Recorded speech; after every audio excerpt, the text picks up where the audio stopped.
At least Milwaukee is back on the victor's side of the ledger, though this week saw some uninspiring basketball from the key players who remain healthy. Unfortunately, with a cresting number of Bucks on the injury report, a figure likely to come down in the games ahead, some of the previous dilemmas remain. Bobby Portis still can't buy a make. Grayson Allen hardly played due to illness and injury, meaning he couldn't continue last week's heater.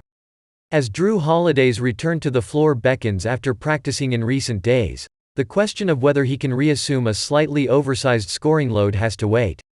However, since Pat Connaughton's first action of the season appears imminent, and Chris Middleton's may have already occurred if not for the death of his father, our sincere condolences to the Middleton family, Holiday could ease into a less demanding scoring burden in the weeks ahead.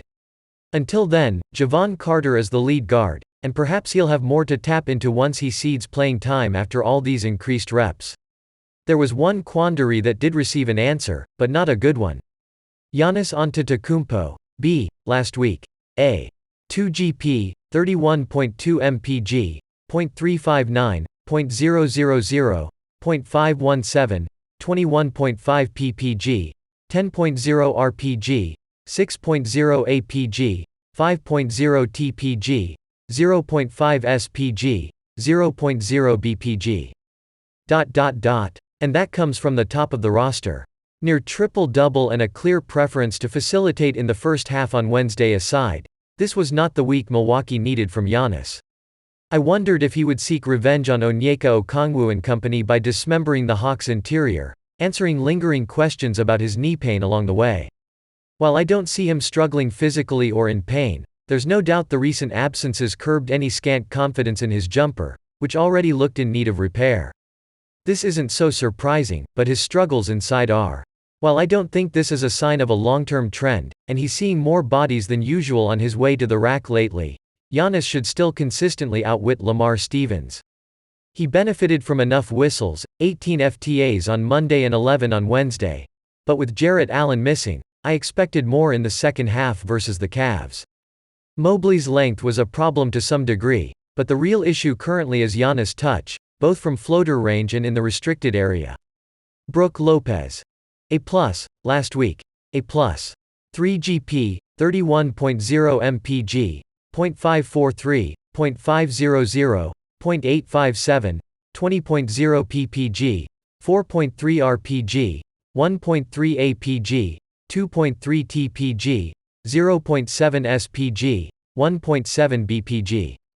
Fortunately, Lopez picked up the offensive slack at almost every turn. Early and often this week, he was the primary scoring option in the half court, capping it off by going toe-to-toe with Donovan Mitchell, ultimately coming out ahead, a sentence I never thought I'd type.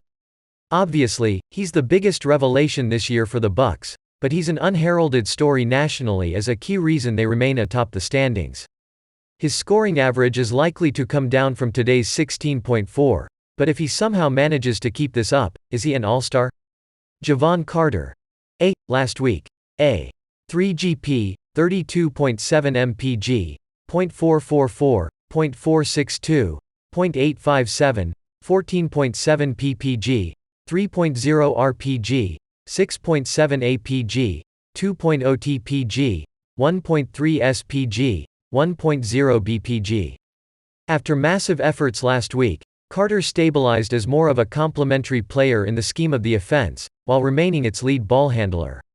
Essentially, he's in more of a traditional point guard role, especially after Giannis rejoined the team against Atlanta. While his scoring output naturally dropped, his playmaking up to the tune of a 14-to-2 assist-to-turnover ratio. The long-term question remains if he can be that second-unit facilitator the Bucks need, but if this week is any indication, signs point to yes. Bobby Portis. B. Last week. B+. 3 GP, 27.9 mpg, .421, .100, .875, 13.3 ppg, 11.0 rpg, 2.0 apg, 1.3 tpg, 0.7 spg, 0.0 bpg. It has to be tough for Portis, seeing barely any of his looks drop through the net from outside 10 feet.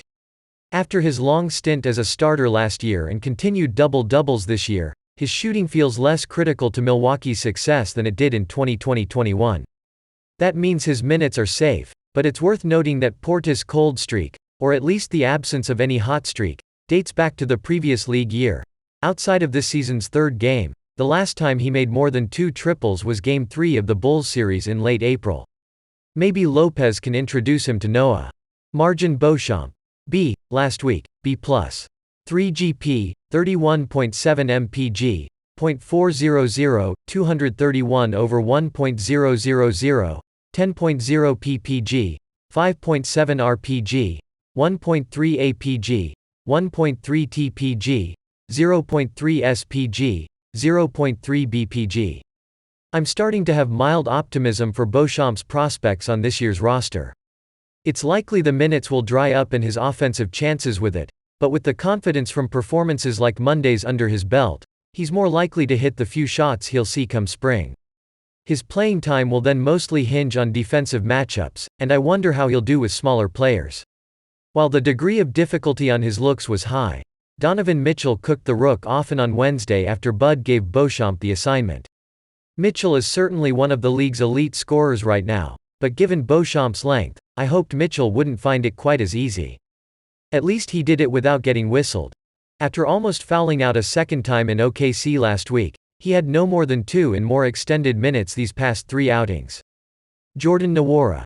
B. Last week, D+. 3 GP, 26.3 mpg, .387, .421, .778, 13.0 ppg, 5.0 rpg, 3.0 apg, 1.0 tpg, 0.3 spg, 0.3 bpg.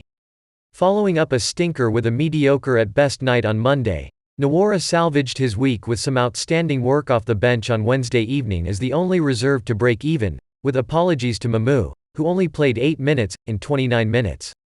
Entering that contest shooting an anemic 30.2% from both the field and downtown, he quite possibly bought himself some more playing time until 2 of Connaughton, Holiday, Middleton are back. When that time comes, Beauchamp probably takes what minutes remain on the wing, and rightfully so. George Hill. C+, last week, B+. 3 GP, 24.2 mpg, .250, .111, .833, 4.7 ppg, 2.7 rpg, 3.3 apg, 1.7 tpg, 0.0 spg, 1.7 bpg. But first, if you're new to the Milwaukee Bucks news channel, enjoy and subscribe now so you don't miss the latest Bucks news, which we're always bringing you firsthand here. Enjoy and like this video, so that YouTube keeps delivering you as the latest Bucks news. As Milwaukee battled back from an early and manageable second quarter deficit on Wednesday, I thought Hill did a fine job running some very shaky-looking reserve units as they improbably evened the score. Though the production wasn't evident otherwise, the mere fact that he attempted 9 shots in San Antonio earns him a tip of the cap during a week where too many Bucks passed up open looks. I imagine his work in the months ahead will look similarly unspectacular, but I don't think one can argue that he's hurt the team this year much, if at all. Serge Ibaka. A. Last week, B.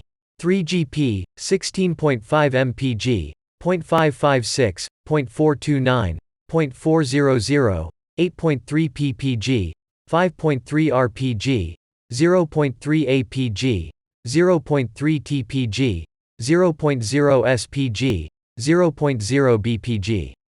Though his plus-minus won't attest to it, Ibaka quietly put up a great week in select action thanks to his jumper. I don't think this is vintage Toronto or OKC era Ibaka, but his fingerprints were all over that second quarter against Cleveland when the bench staked Milwaukee back to equilibrium. He's not taking minutes away from Portis, but these glimmers recently prove that a useful player still exists, despite fears entering the year that Ibaka's playing days might already be over. Wesley Matthews. C. Last week, B. 2 GP, 17.3 mpg, .000, .000, 1.000, 1.0 ppg, 1.0 rpg, 0.5 apg, 0.0 tpg, 1.5 spg, 1.0 bpg. I imagine the Bucks training staff will be pretty careful with Matthews in the near term after he strained his hamstring on Monday. Maybe the reset will do him some good, as what little scoring he could provide completely vanished recently, leaving a strictly defensive player. Milwaukee doesn't need much from him offensively, but even as a defensive specialist, he needs to make at least one bucket a week to see minutes when their full complement of wings is available. He's someone else who Beauchamp could usurp in the weeks ahead. Sandro Mamukelashvili, C+, last week, B.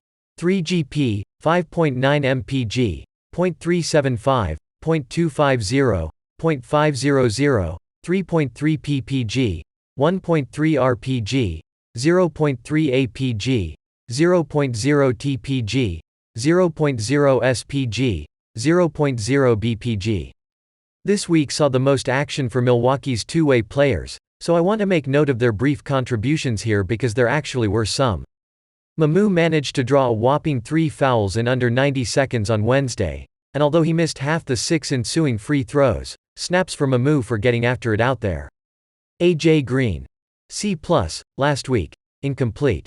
1 GP, 15 min, 3 PTS, .250, .250, .000, 3 reb, 0 ast, 0 tav, 1 stl, 0 block. There was a sequence in the first on Wednesday.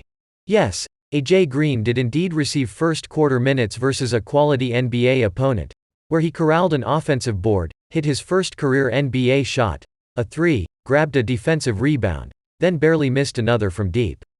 Again, snaps for Green. Side note: I can't find anything online about what AJ stands for. Could that be his actual first name? That's what it appears like. Mike Budenholzer, B, last week. A. 1-2 WL, 106.50 RTG, 27th, 112.2 DRTG, 11th, -5.8 net RTG, 21st. Somehow the Franken lineup's Bud had no choice but to trot out on Wednesday got the Bucks back in it. So our man looks like some sort of mad scientist genius who has nothing left in his lab beyond half a roll of scotch tape and a few paper clips.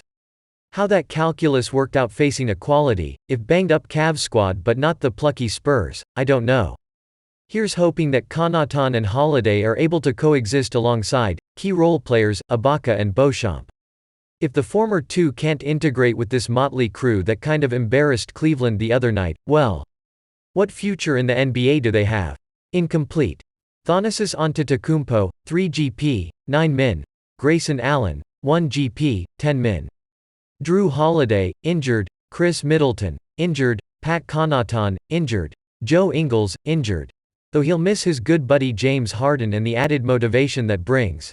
Maybe Giannis is salivating at taking Joel Embiid down a peg yet again tonight. And these days we are all surely craving a typical big Giannis night. That might not even be the week's biggest development should Holiday and Connaughton get healthy, and the latter re-establishes himself in the rotation. The two other Bucks whose playing time shouldn't wane but have reputations to maintain Lopez and Beauchamp. One is currently a featured scorer, the other merely a starter and budding contributor. Do both of those stick? Couple hits to the face. I know that I need time now. I gotta go and find my way. My name came up a lot of sounds.